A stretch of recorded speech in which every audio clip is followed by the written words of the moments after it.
वडे पाव हाडू नका, भजी हाडू नका, तेलकट काय हाडू नका आणि घरातच हाडू नका. कित्याक तर ते पडग्यांनी तो तेलकट वास बघल्याने काय ते खाऊ बघतो. ते सहल गेली तर ते माझ्या सुनेन बटाटो वडो घेतले आणि डब्यात घातले आणि म्हाका ते लागले काय तर आजी ह्याच्या डब्यात काय बटाटे वडे असत. बघे आजी तुका दिसता तो टुमटुमीत पण आमच्या भाषेत आम्ही त्याला लठ्ठपणा म्हणतो. त्या लठ्ठपणा उपयोगाचा नाही. तुमचो जर नातू सुदृढ होयो तर तेका चणे कुरमुरे चुरमुरे घरातले लाडू असा काय काय दिया आणि तुमका हाडू नका. एक तर तुमचा ह्याचा पोट सुटला आणि आंब्यांचा दिवस हा तू सांगतो बटाटे वडे तर चणे वाटाणे खाऊकच होय मा. होय खाऊ दे.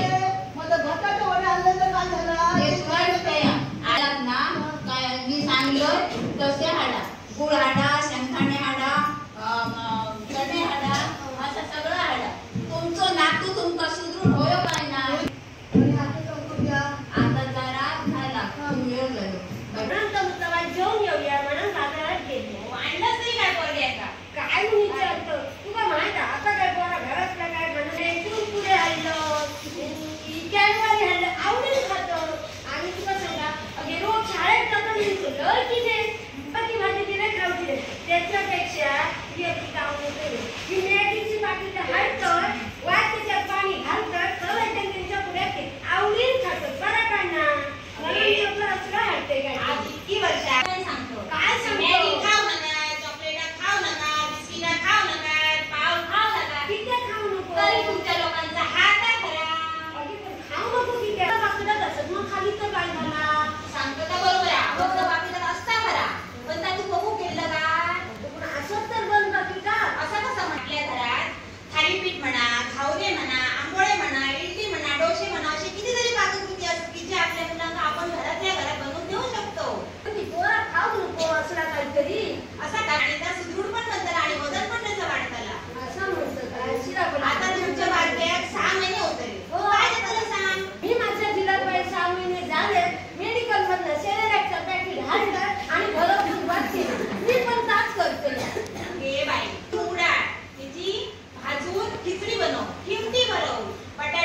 बाई ना दर महिन्यात तुका आपले बोलायचं आणि या त्या काय तर सांगत राहतो समजला तसा तू काय काय कर.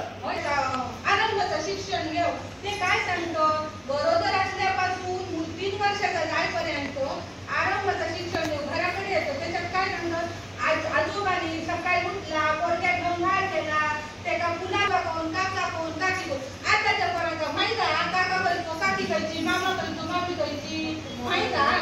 होय बाईसा बरोबर आहे बरोबर आहे कशात सांगा आताची बायका ना सगळी कामाधंद्यात बाहेर जातो तेव्हा ना सगळ्या घरातल्या बायका बापयांनी ना पण त्या बाळाकडे लक्ष देऊ काय त्याला सांभाळून वया तुझा बरोबर आहे सुने म्हाताऱ्याने काय सांगतो रे म्हातारो सकाळचं उठता आणि मिरचून बाजार तुमच्या नवऱ्याचा मी पण माझ्या म्हाताऱ्या करते ऐकलं का मंडळी तुम्ही पण तुमच्या म्हाताऱ्यांना आणि नवऱ्यांना सांगा आपल्या बरोबर ना तुम्ही पण आपल्या बाळांना सांभाळा म्हणून. अरे बरेच दिवस दिसलो ना बरेच दिवसांनी पण दिसलो काय सगळे कॉलेज करतोय त्याच्यामुळे दिसले नाही. त्याच्या बाईनी ना एमएससीआयटीचा फॉर्म भरले त्याच्यात ना पैसे मिळतात मध्ये पैसे. होय का आमच्या पण अंगणवाडीच्या बाईंनी महिलांची सभा घेऊन माहिती सांगितलेल्यांनी माझी बहिणी गरोदर होती ना मातृवंदनेचं फॉर्म भरल्याने आणि तिची वेळेत नोंदणी केल्याने वेळेत तिला लसीकरण झाला त्याच्यामुळे तिला पहिलं हप्तो पण झालं 3000 रुपयाचं आणि आता म्हणे तो दुसरा हप्तो 2000 रुपयाचं पण मिळतो. आमची योजनेचं फॉर्म भरलेली अंगणवाडीच्या बाईनी त्या लेखी योजनेत काय असं माहिती आहे पहिलं हप्तो त्याला 5000 मिळालं फॉर्म भरलेली. अरे वा मग असं कसं मिळतले. नाही नाही सगळ्यांना ना आता कसं माहिती आहे 1 लाख रुपये उत्पन्न वार्षिक उत्पन्न 1 लाखापेक्षा पहिली मुलगी आणि दुसरी मुलगी ह्यांच्याच योजनेचा लाभ मिळतो आणि तुला माहिती आहे ती मुलगी 18 वर्षाची होईपर्यंत 1 लाख रुपये मिळतले. हा बाई पण सांगत होते म्हणे शाळा समजा 2 किलोमीटर पेक्षा लांब असली ना तर मुलींका म्हणे सायकल मिळतात. त्याच्यानंतर महिला असत ना त्यांना उदरनिर्वाहासाठी घरघंटी शिलाई मशीन अशी सुद्धा योजना असत.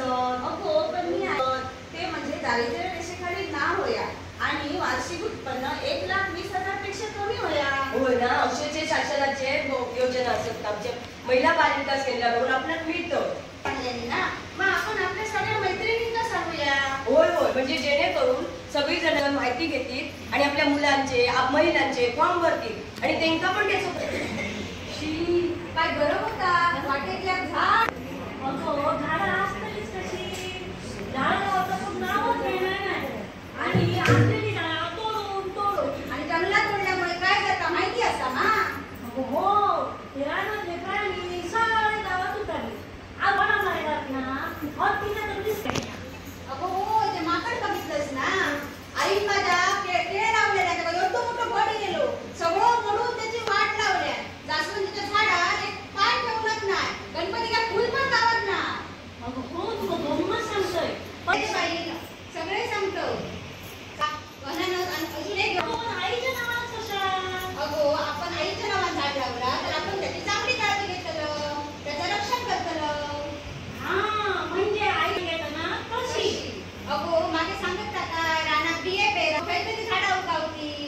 अगो पण आता झाडाला आमचा काय त्याचा उपयोग गावला तर आमच्या पुढच्या प्रिय गावताला. हा बरोबर कसा म्हणा ना तर तुमच्या सगळ्यांना सांगतो सगळ्यांना सांगतो असलेली झाडं तोडू नका आणि प्रत्येकान आपल्या आईच्या नावात एक झाड लावायचा. मागे ना एक पेड असं कसं चांगली मुलं घडणार नाही त्यामुळे पायात जर एखादी आपण इमारत बांधतो त्यावेळी पायात जर भक्कम असेल तर इमारत कशी होते पायात जर भक्कम नसेल तर इमारत काय होणार. मुलांचं तसंच आहे मुलांचा विकास करायचा असेल तर पाया काय झाला पाहिजे भक्कम करायला पाहिजे त्यांचा सर्वांगीण विकास झाला पाहिजे सामाजिक भावनिक शारीरिक मानसिक त्या सर्वांगाने त्यांचा विकास झाला पाहिजे तरच तो भावनिक विकास होणार चांगली होणार. जाऊन सुद्धा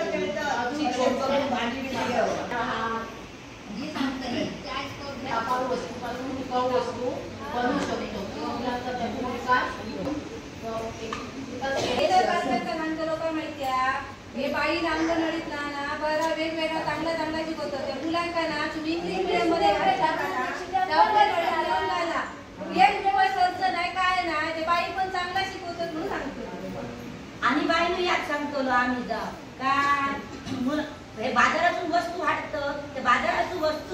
करण्यापेक्षा घरातून जे आम्ही टाकाऊ वस्तू बनवतो ते सगळ्यात चांगले मुलांना आम्ही अभ्यासात खेळात पहिला आधी वेळ देतो. 10 तारीखला मुलांना शिकवा त्यावेळेला पुस्तका विकास हा कार्यक्रम होता. त्यावेळी छान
नाही